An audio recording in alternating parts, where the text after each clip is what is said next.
হুম, এখানে যে মাছগুলো দেখতেছেন হাইব্রিডের গাছকাপ মাছের পোনা। হ্যাঁ বিয়স, এই গাছকাপ মাছগুলো আপনার পুকুরের জন্য চাষ করতে পারেন। আমাদের চ্যানেলে পক্ষ থেকে সবাইকে আমন্ত্রণ এম ফিশ চ্যানেলের বাংলা।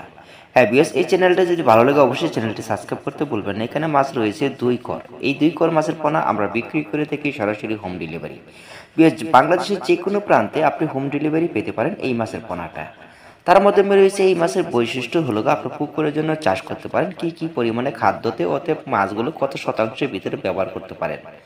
এই মাছের ক্ষেত্রে রয়েছে আপনার প্রতি শতাংশে মাছগুলো দিতে পারবেন 40 থেকে 50টা। তার মাধ্যমে রয়েছে এই মাছের ক্ষেত্রে পাশাপাশি অন্যান্য মাছগুলো আপনার কিছু পরিমাণ ব্যবহার করতে পারেন।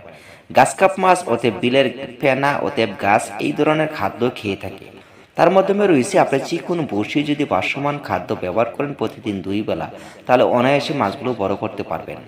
মাছের ক্ষেত্রে খাদ্যর খুবই খরচ কম হবে। আপনার খৈল কোড়া এই ধরনের খাদ্য আপনার মিক্স করে ওতে প্রাকৃতিক খাদ্য তৈরি করে নেবেন। বিএস, আমাদের ভিডিওর মাধ্যমে যা আরও আপনাদেরকে তথ্য দিয়ে থাকবো, যা পরামর্শ আপনারা জেনে নিতে পারেন আমাদের কমেন্টের মাধ্যমে। সঠিক পরামর্শ পাবেন, অতএব সঠিক সময়ের ভিতরে কাজ করেন, ইনশাল্লাহ নিশ্চিত সফলতা পাবেন। মাছের ক্ষেত্রে রয়েছে মাছগুলো এক সাইজের ভিতরে। এই মাছগুলো দেখা গেছে মটালি হার নেই।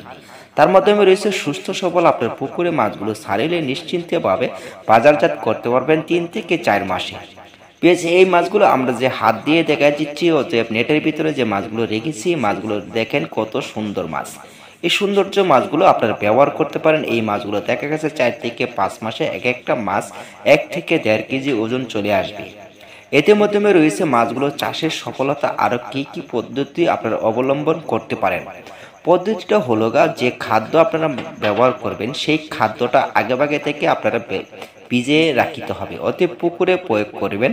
তার মাধ্যমে রয়েছে পুকুরে মাছগুলো আপনারা ছেড়ে দিবেন। সুস্থ সবল মাছ পেতে হলে